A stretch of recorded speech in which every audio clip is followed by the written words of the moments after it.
भुट्टो साहब को फांसी दे दी गई। 40 साल बाद, मेरी पैदाइश से पहले ही मुझे पता था कि उनके साथ जुडिशियल मर्डर हुआ है। भुट्टो साहब को फांसी दे दी गई। फांसी देने का 40 साल के बाद बहुत अच्छा इकदाम हुआ कि जी भुट्टो साहब का गलती हो गई। जिस दिन से भुट्टो साहब को फांसी दी है, जमहूरियत पटरी पे ही नहीं चल सकी है। आपने जमहूरियत के अलमबरदार को जान उसकी ले ली, तो जान तो आपने ले ली।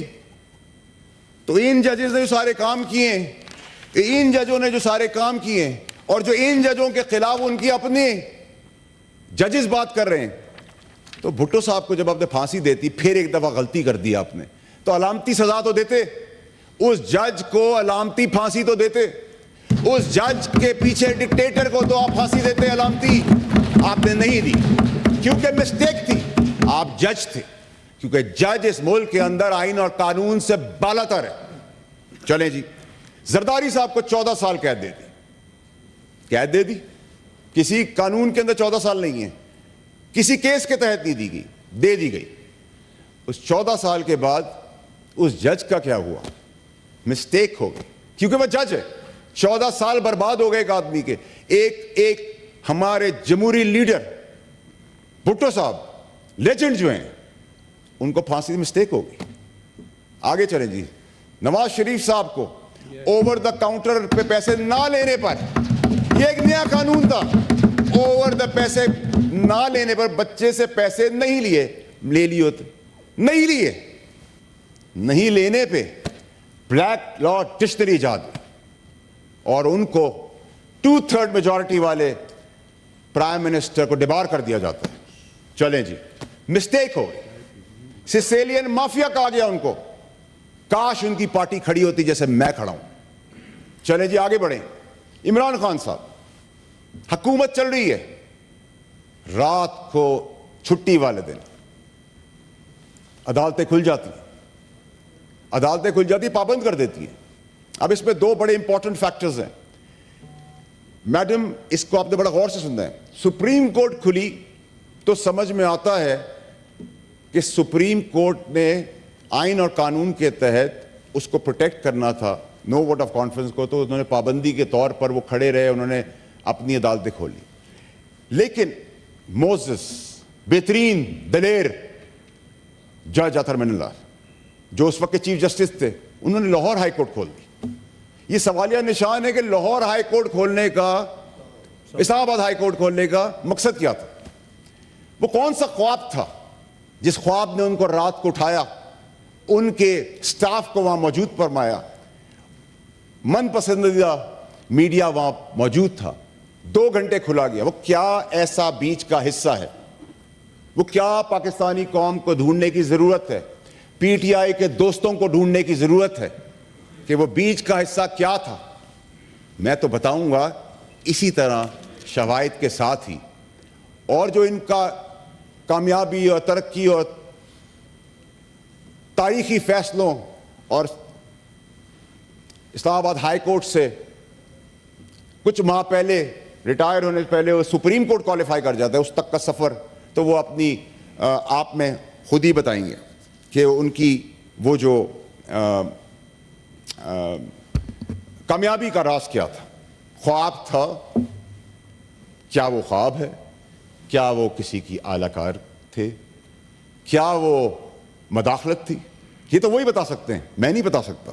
अब आ जाएं जी कंटेम्प्ट के ऊपर। मैडम, कंटेम्प्ट होता है, एक पार्टी जाती है सुप्रीम कोर्ट के बाहर, डंडे, गुलेल, पत्थर और पता नहीं क्या क्या, वहां तकरीर की जाती है कि निकालो, हम घसीट के बाहर निकालेंगे। ना कंटेम्प्ट होता है, ना जेल होती है, ना सजा होती है, क्योंकि बहादुर बड़े दिल के मालिक वहां बैठे हुए थे। चलें जी, आगे बढ़ते हैं। एक पार्टी नाम ले लेके गालियां देती है, एब्यूजिव लैंग्वेज यूज करती है, ऐसे रिमार्क्स यूज करती है कि हम यहां अपने फोन्स पे भी अकेले बैठ के नहीं देखते, कोई एक्शन नहीं। क्यों? क्योंकि ट्रोल्स आ जाएंगे, ट्रोलिंग होगी आपकी। तो मेरी मां इस दुनिया में नहीं थी, मैं प्रिंसिपल्स पे इस पार्टी से निकाला गया और मैं हटा इस पार्टी से। मेरी मां उस वक्त इस दुनिया में नहीं थी, ऑन बब्बी साहब मेरे दोस्त बैठे हैं, बड़ी इज्जत करता हूं मैं उनकी। मेरी मां की ट्रोलिंग हुई तो मैंने किसी से जब आवाज उठाई तो किसी ने नोटिस लिया। क्या नोटिस से वकार, इज्जत, सादिक अमीन के ना करदा काम के बावजूद भी आप पे एप्लीकेबल है, हम पे नहीं। फिर आपसे मैंने सवाल किया, मैडम, कंटेम्प्ट मुझे लगा दी गई, बता बुलाया लिया गया नोटिस के अंदर। मैं तो कंटेम्प्ट के करीब से भी नहीं गुजरा हूं। मतलब ये ऐसी बात है कि अब रऊफ हसन साहब की मैंने बात की, मुझे तकलीफ दे, मैंने कंडेम किया उसको, लेकिन आप उसमें मुझे इंगेज कर दें। किसी को नॉन लेट मिला आप उसमें इंगेज करें, किसी की बिजली चली गई उसमें मुझे इंगेज करें, किसी का टायर पंचर हो गया मुझे इंगेज कर लें, क्योंकि मैं सही बात कर रहा हूं। या मुझे प्रीएम्प्ट कर लिया है कुछ हजरात ने कि मैं मवाद, सबूत, शवाहिद लेके आगे बढ़ रहा हूं। मैडम, आज तो मैं आप ऐवान का सिर्फ ये टेस्ट केस जो आला अदलिया को खुद कर लेना चाहिए था, शवाहिद समेत, ये इतना छोटा सा काम था, खुद कर लेते। इससे आपको पता चलता है कि पाकिस्तान में अदल और इंसाफ कहां जा रहा है।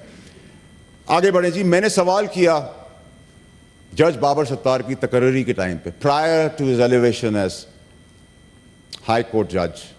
उसमें फिर जबरदस्त किस्म के अनमोल जस्टिस देने वाले जस्टिस अतर मिनल्ला, उन्होंने कहा कि जी, एक लेटर इशू किया मेरी डिमांड पर, कहा कि जी हमारे पास इट्स रिपोर्टेड, रिपोर्टेड का वर्ड यूज कर तासुर दिया गया, गुमराह करने की कोशिश की गई कि मैं भी गुमराह हुआ।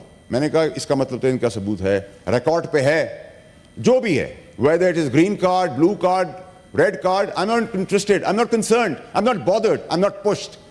क्योंकि इस मुल्क के अंदर यह भी नलायकी हमारी है कि हम अगर बाय बर्थ, पैदाइश के तौर पे गांव की जगह अमेरिका में पैदा हो जाएं तो हमसे तो हमारी सिटीजनशिप ले ली जाएगी।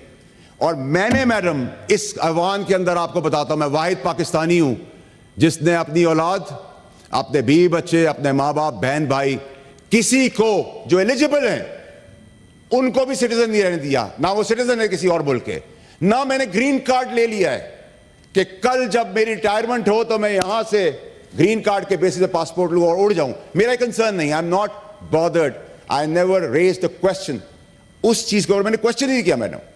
लेकिन मुझे जवाब में कहा गया, पहला जवाब में दिखाया गया कि जैसे रिकॉर्ड है, ठीक है जी। मैंने फर्दर आगे प्रोब किया तो कहा रिकॉर्ड नहीं है, तो फिर तो आप सादिक अमीन नहीं रहे। कोड ऑफ कंडक्ट आर्टिकल 2 जिसमें आपको बताया जाता है कि कॉशियस होना है, आपने अल्लाह से डरना है, आपकी जबान अच्छी होनी चाहिए, आपके अंदर ग्रीड नहीं होनी चाहिए, आपके अंदर झूठ नहीं होना चाहिए। लेकिन वो सब क्राइटेरिया, सर ये आपके और मेरे लिए हो रहा है, ये ऐवान की इज्जत की नहीं बात करो, मेरी और आपकी एक ही चीज है सर। आप भी करेंगे, हम सुनेंगे सर इज्जत से। सर 1 मिनट 2 मिनट दे दे सर, 2 मिनट दे दे बात करने दे, बाद में कर ले। सर। अगर आपकी गैरत और इज्जत मसला आएगा सर, हम आधी रात में भी आपके साथ। सेनेटर बाउडर साहब, आप चेयर को एड्रेस करें और प्लीज आप वाइंड अप कीजिए। शुक्रिया। Apologies madam. सेनेटर मोहसिन, शोर मचाने से माइक नहीं मिलेगा, शोर मचाने से हरगिज माइक नहीं मिलेगा। Please carry on.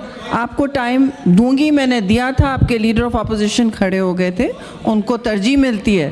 Madam speaker, madam ठीक है मैडम, मैंने कहा आपको तरजीह मिलती है मैडम। जी जी, प्लीज वाइंड अप। मैडम, इस मुल्क के अंदर जहां ला कानूनियत है, ना इंसाफी है, जुल्म बर्बरियत है, वहां खवातीन, हमारी बहन बेटियां, माएँ इंसाफ के लिए जब अपनी जायदाद, अंगूठी, घड़ी, खेत, ट्रैक्टर बेच देती हैं तो इस मुल्क के अंदर अजमतें बेचती हैं, अपनी इज्जत बेचती हैं कि उससे पैसे मिल जाएं और उनका काम हो जाए। ये जुल्म बर्बरियत को हमने आइडेंटिफाई करना है। और फिर मैं बड़ा मुखालिफ हूं जी नून लीग का, सियासी मुखालिफ हूं, दुश्मन नहीं हूं उनका, ये मैंने अब रियलाइज किया है।